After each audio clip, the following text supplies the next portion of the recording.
avec nous ce matin, Thierry Frémont. C'est une joie, c'est une joie. On vous accueille avec des cordes, vous incarnez Gustave Benoît dans la série Nautilus, c'est la bande originale qu'on entend. Avec l'aide de Nemo, un prisonnier, vous construisez le tout premier sous-marin au monde dans cette série, un bijou de science et de technologie pour la Compagnie des Indes orientales. Dès le premier épisode de Nautilus, changement de plan puisque avec un équipage hétéroclite de prisonniers, vous volez le Nautilus, vous vous échappez du camp de prison anglais qui vous employait et c'est là que l'Odyssée débute, une Odyssée aussi bien scientifique qu'épique. Les premiers épisodes de Nautilus diffusés sur France 2, disponibles sur France.tv, ont été regardés en tout par plus de 3 800 000 personnes. Et en 800 000 en replay. Donc exactement. Ça fait plus de 3 millions 8. C'est énorme. Ça ajoute au succès. Il y a beaucoup de monde. C'est une série qui est très réussie, qui est vraiment pour toute la famille. On entend donc cet extrait de la bande originale composée par Naïnta Dezé. Ce Gustave Benoît, Thierry Frémont, avec sa barbe. En fait, il a changé de nom. Il s'appelle Benoît Gabriel. Parce qu'on m'appelle Benoît dans la série, on l'appelle pas par son de famille. Non. Donc il s'appelle Benoît Gabriel. Benoît Gabriel. Qu'est-ce que vous voulez dire? C'est l'alter ego de Jules Verne. Pour moi, c'est la figure qui représente Jules Verne dans la série, oui. Puisque Xavier Marchand, le producteur, qui est français, mais qui a toujours fait sa carrière à Londres, voulait rendre hommage au génie français, qui, c'est vrai, au 19e siècle, a fait avancer techniquement beaucoup de domaines, que ce soit la photo avec Nadar, l'architecture avec Eiffel, le cinéma avec les Frères Lumière, l'aviation, etc. Les génies français de cette époque ont vraiment participé à l'évolution technique à plein niveau, et c'était des barbus. Ils avaient des looks un peu artistiques quelque part, toujours c'était des artistes de la technique. Donc moi je me suis inspiré de ça pour créer le personnage, et c'est vrai que Jules Verne dans la série, je le représente quelque part. C'est pour ça que Xavier Marchand voulait que l'inventeur créateur du Nautilus que je joue, Benoît Gabriel, soit joué par un acteur français. Oui, parce que la particularité de ce tournage, de la production, c'est que c'est une série internationale. C'est surtout britannico-américain, puisque c'est Disney Plus qui a produit la série. Donc, et vous jouez en anglais. Je joue en anglais, pas en France, parce que la série je l'ai doublée aussi en français pour le public français. Mais à la base, on l'a tournée en anglais. Vous doublez vous-même, c'est drôle, ou c'est comment? C'est piégeux. C'est piégeux parce que souvent, quand on joue en anglais, on a des impulsions, on a des stretches sur des mots qui sont pas forcément les mêmes en français, et on peut avoir la tendance de le reproduire en français, ce qui est une erreur. Donc il faut un peu oublier ce qu'on a fait totalement en anglais pour retrouver la sincérité de sa langue. Oui, alors Thierry Frémont, dans Nautilus, parmi les aventures que vivent les personnages, aventures amicales, amoureuses, familiales, il y a aussi donc cette aventure biologique également. On plonge avec le Nautilus à la découverte de la faune, de la flore, pas forcément parce que réelle, Benoît Gabriel est un amoureux, la série et lui-même sont écologistes. Benoît Gabriel est un écologiste avant-l'heure. Il aime la beauté, la beauté de la création, qu'elle soit animale, végétale, humaine. Il aime tout ce qui a été de beau et créé sur la planète par la nature. Donc il a un respect immense, et puis surtout il voulait la découvrir depuis longtemps. C'est pour ça qu'il a voulu aussi construire ce sous-marin avec Nemo et tous les autres. C'est découvrir encore le dernier domaine exploré, qui sont les abysses. Les abysses. Ah oui, donc d'ailleurs ça fait appel aussi, donc on voit des animaux réels, en disant existants. Il y a quelques bestiaires. Il y a un bestiaire intéressant. Oui, c'est ça. Donc il y a des baleines, il y a des créatures même plus flippantes que ça. Plus un peu, une espèce de gros serpents, des gros varans. La série, c'est une série fantastique. Bien sûr. Donc il y a de l'aventure, il y a des choses haletantes, un peu qui font un peu peur, mais tout ça, c'est comme dans les œuvres de Jules Verne. Ça s'adresse en même temps pour les enfants et pour les grands enfants. Bien sûr. Et donc il y a beaucoup d'effets spéciaux aussi. Ah, c'est une série. On l'a tournée quand même pendant. Il y a eu 200 jours de tournage, 40 jours après une seconde équipe pour tous les effets spéciaux. Donc oui, il y a eu beaucoup d'effets spéciaux pour imaginer que ce soit l'entièreté du sous-marin, les décors, même si les décors naturels là-bas en Australie sont magnifiques, puisqu'on a tourné en Australie, il y a plein d'îles magnifiques mais qu'il a fallu compléter avec des images, et puis le bestiaire qu'il a fallu créer en images numériques. Oui, donc ça a été un énorme travail. Il y a eu 14 mois de post-production. C'est long, hein? Oh, c'est beaucoup. Ça raconte l'exigence et le souffle qu'a cette série. Jean-Philippe? Et vous le disiez, ça a été tourné en Australie, dans les studios où a été tourné Pirates des Caraïbes. Et Aquaman. Et pourquoi ce studio, qui est le Village Roadshow? Parce que c'est un des rares studios au monde où il y a un hangar, qui est un des studios, qui est une énorme piscine dans laquelle on peut plonger des décors entiers. Et on en avait besoin pour tout ce qui était scène maritime pour le Nautilus. Nautilus, c'est pour aussi la création de l'Atlantide, qui est le deuxième rêve absolu de Benoît Gabriel. L'Atlantide dans cette série de France 2 Nautilus. On continue d'en parler avec notre invité dans le Club de l'été sur Europe 1. Thierry Frémont, on se retrouve dans quelques secondes. Europe 1, le Club de l'été. Omblin Roche. Et Jean-Philippe Longo qui m'accompagne, le Club de l'été sur Europe 1 avec notre invité, le comédien Thierry Frémont. On parle d'aventure, de paysages marins fantastiques, de navigation, de Jules Verne, de la nouvelle série France 2 Nautilus dans laquelle vous jouez Benoît. On a aussi envie d'évoquer certains de vos rôles également, Thierry Frémont, et notamment le rôle de Jésus qui a marqué toute une génération. Tu vas chercher Marie et Alphonse. On finira la semaine dernière. Quoi, la semaine dernière? Mais non, mais on finira demain. Demain, c'est pas aujourd'hui, demain.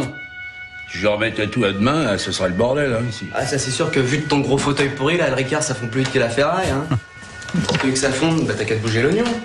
De quoi? Le quoi? Victor Lanoux, magnifique. Oh là là, un autre de vos rôles, Jésus qui a marqué votre carrière dans Les Démons de Jésus en 1997. Thierry Frémont, comment s'est déroulée cette rencontre avec le réalisateur des Démons de Jésus, Bernie Bonvoisin de Trust? On s'était rencontrés sur une série qui était produite par Canal+, qui s'appelait Le Gang des Tractions. Il avait un des rôles récurrents, un des flics, et puis moi j'étais venu faire le héros d'un des épisodes, qui était un boxeur qui s'appelle Kid Morris. Puis moi j'ai voulu dire tout de suite à Bernie, je dis avant qu'on travaille ensemble, il faut que je te dise, moi j'étais fan de Trust. Dans ma chambre, j'avais des paroles d'une de tes chansons en particulier que j'avais adoré, qui s'appelait H comme hôpital. Donc j'ai voulu lui dire pour être après à l'aise, pour pouvoir faire le comédien avec lui. Puis après on est devenus très amis, puis on a parlé de rock et de hard rock et de musique. Et puis là, il a commencé un jour à me faire lire des choses, et puis jusqu'au jour, il m'a fait lire un scénario, il m'a dit tiens, ça t'intéresse? Je lui dis oui. Il me dit c'est pour toi. Je l'ai écrit pour toi. Et donc ça a commencé comme ça. C'était magnifique. Ah oui. Et on était tellement contents de faire ce film. Alors, au début, même si c'était une aventure, au début on avait zéro monnaie. On avait juste l'argent je crois que juste l'argent de Canal. Je crois. On avait très peu d'argent. Donc ça a serré les coudes. On était tous comme un commando prêt à faire le film pour ce petit budget. Puis l'argent est arrivé grâce aux Roches, à la vision des Roches. D'autres gens sont venus alimenter le projet. Et à l'arrivée, on était tellement heureux de faire ce film avec des dialogues percutants, un imaginaire visuel aussi savoureux, des comédiens super. Donc on était vraiment... Enfin moi ça reste un souvenir fantastique, et puis le film est devenu un film culte. Absolument. Il y a des gens qui m'arrêtent dans la rue, qui me sortent des salles. Bien sûr. On bline toute la semaine, il a ressenti les répliques. Les Démons de Jésus. Bernie Bonvoisin, Trust pour se remettre dans l'oreille. Antisocial, tu perds ton sang-froid. C'est impressionnant quand même de jouer avec une idole, non? Ouais, tout à fait, mais c'est pour ça que j'ai eu besoin de lui dire tout de suite, pour qu'après, voilà, on soit normaux. Oui, c'est ça. Je sois normal face à lui. On évacue. Voilà, mais c'est ce qu'avait fait James Dean, parce que quand il avait fait Géant avec Elizabeth Taylor, comme il était très impressionné, pour plus être impressionné face à elle, c'est pas ce que j'ai fait, mais lui, il avait fait pipi face à elle. Pour se dire si je peux faire pipi face à elle, bon. Après je peux jouer la comédie avec elle. Ah, pas mal. Mais parfois on a besoin de faire quelque chose ou de le dire pour après se retrouver un peu dans une situation normale avec l'individu ou au féminin. C'est des bonnes techniques, Jean-Philippe. Il y a un autre registre dans lequel vous avez bluffé les téléspectateurs, dont je fais partie, c'est le rôle du tueur en série Francis Holm, dans le téléfilm Dans la tête du tueur.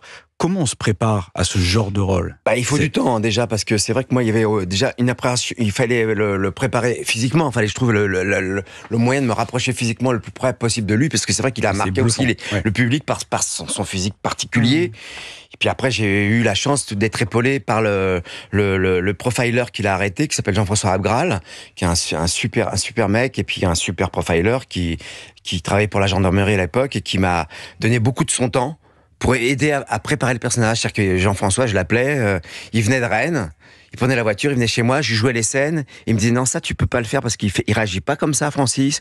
Là oui, ça tu peux le faire. Il me donnait tout parce que c'est lui qui l'a interrogé et qui l'a mis à jour, je veux dire le serial killer. Donc il savait vraiment exactement ce qu'il fallait faire pour bien le présenter, quoi. Et ça vous a valu un Emmy Awards j'ai eu premier comédien français. Que ce chemin de misère m'amène beaucoup de bonheur, et c'est vrai que l'Emmy Awards, je suis le premier français à l'avoir eu, et je suis totalement ravi. C'est les récompenses de la télévision américaine. Ils aiment bien les acteurs, les Américains. Absolument. Ils aiment bien le travail d'acteur. Et pour s'en détacher, j'ai lu dans une interview, vous avez déclaré que vous étiez rasé la tête. Je m'étais ravisé pour avoir une perruque parce qu'il avait une implantation particulière, Francis. Oui. Bon, en plus d'avoir un humour particulier.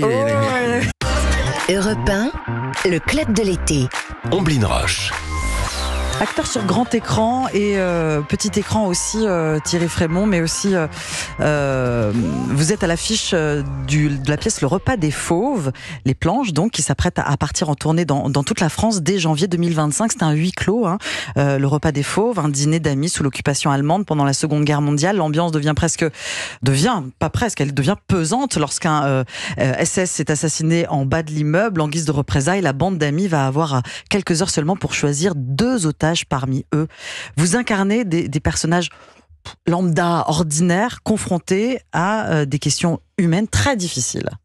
C'est vrai que là, dans Le Repas des Fauves, c'est le cas. C'est André, qui est un bon vivant, mais on sent qu'il achète ses amis en leur offrant plein de victuailles pendant l'occupation. Oui. Parce que lui, il fait du business avec les Allemands. Lui, il n'a pas de problème moral avec ça. Et là, ils vont être confrontés avec le fait de sauver leur peau. Et là, c'est un portrait de l'humanité qui est terrible. C'est-à-dire que dès que la survie est en jeu, les bonnes manières partent en fumée, mais en une fraction de seconde. Et c'est chacun pour sa peau. Et là, lui, il est vraiment mon personnage. En plus, c'est vraiment prêt à tout pour pas mourir. Et là, oui, la question, si j'avais été à leur place, comment mais c'est ce que les gens se posent comme question en voyant le spectacle. Ils se disent, moi, je suis lequel parmi ces 7 amis? Oui. Je suis lequel? Je suis le plus pourri, je suis le moins pourri, mais ils sont tous un peu pourris. Mais en même temps, ils sont pas pourris, ils sont humains. Et quand on est humain, on n'a pas envie de mourir. Oui. Et c'est ce que les gens, en tout cas, se posent ces questions, en se disant, est-ce qu'on serait plus digne qu'eux? Pas sûr. Jean-Philippe? Il y a aussi la question de la culpabilité, de la responsabilité dans cette pièce. C'est-à-dire la culpabilité des personnes qui doivent choisir quelqu'un. Oui. Mais et puis surtout ce rôle, votre rôle aussi, enfin, je sais pas, c'est compliqué. La responsabilité de prendre quelqu'un, de vendre de rien quelqu'un. Dans l'absolu, puisqu'ils ont pas, c'est pas eux qui ont exécuté les 2 officiers nazis à l'extérieur, mais là par contre, ils ont une responsabilité, c'est celle de choisir 2 amis parmi eux pour les envoyer au peloton. Mais là, c'est la culpabilité, ils en ont aucune. C'est quand il faut sauver sa peau. C'est toi qui vas y aller, et toi, pas moi. Aucune culpabilité. Mais est-ce que vous avez la sensation de raconter d'une certaine manière la grande histoire mais c'est toujours ça qui est intéressant. Pour raconter la grande histoire, faut partir d'une micro-histoire. Et là, ça devient universel. Quand on veut faire un sujet, d'ailleurs, souvent même que ce soit les films, les pièces, on va raconter l'universel tout de suite, ça marche pas. Non, pour raconter l'universel, il faut partir d'un point, au contraire, extrêmement ténu et très précis, qui va forcément refléter la situation universelle du moment. Je crois. La pièce de théâtre Le Repas des Fauves qui était à Paris, donc qui part en tournée à partir de 2025. Quelques dates, il y en a beaucoup, alors juste quelques-unes. 11 janvier à Cannes, 29 janvier à Levallois-Perret, 14 mars Biarritz, 25 mars Fréjus. Vous serez de retour en région parisienne en mai à Versailles. En tout cas, ce sont les dates que nous avons. Peut-être ça continuera. Je ne sais pas. Moi, je serai aussi en tournage à ce moment-là, donc ça va être un peu... Il va y avoir plein de choses. Vous arrivez entre le cinéma et le théâtre, vous arrivez à vous organiser? J'essaie de prendre les beaux sujets où ils sont. Moi, j'ai pas de problème avec le vecteur. Alors après, il faut faire des choix, il faut que ça se cale bien. Mais je vais pas me plaindre parfois d'être trop sollicité. Parce que parfois, on n'est pas sollicité du tout. Il y a des moments où c'est moins fun. Thierry Frémont, donc dans Le Repas des Fauves, la pièce de théâtre, également dans la série de France 2 Nautilus. Notre invité Thierry Frémont pour parler de la série Nautilus. Vous êtes dans un certain nombre de registres. Le théâtre, Thierry Frémont, le ciné, les séries, est-ce qu'il y a un genre que vous préférez particulièrement? Non, moi j'aime tous les vecteurs. Mon travail au théâtre nourrit mon travail à l'image. Mon travail à l'image nourrit mon travail au théâtre. Oui, c'est ça. À chaque fois, je grandis, j'avance, je vieillis. Vous vieillissez comme nous tous. Avec ces expériences diverses, j'affectionne tous les projets. Tous les rôles. Quand ils sont de qualité, évidemment. Et des rôles très éclectiques. On a pu en parler depuis 9h dans ce club de l'été grâce à vous, Thierry Frémont. Je rappelle que vous serez au théâtre Le Repas des Fauves en tournée dès 2025. Vous serez aussi dans le film La Start-up, voilà, en 2025 également, film de Gilles Gravelot. Et on aura l'occasion, j'espère, d'en reparler avec vous sur Europe 1. J'espère aussi. Et puis sur France 2 et France.tv, la série Nautilus. Les 4 derniers épisodes seront diffusés lundi. L'intégralité de la série est déjà disponible sur France.tv. 3 800 000 personnes pour les premiers épisodes.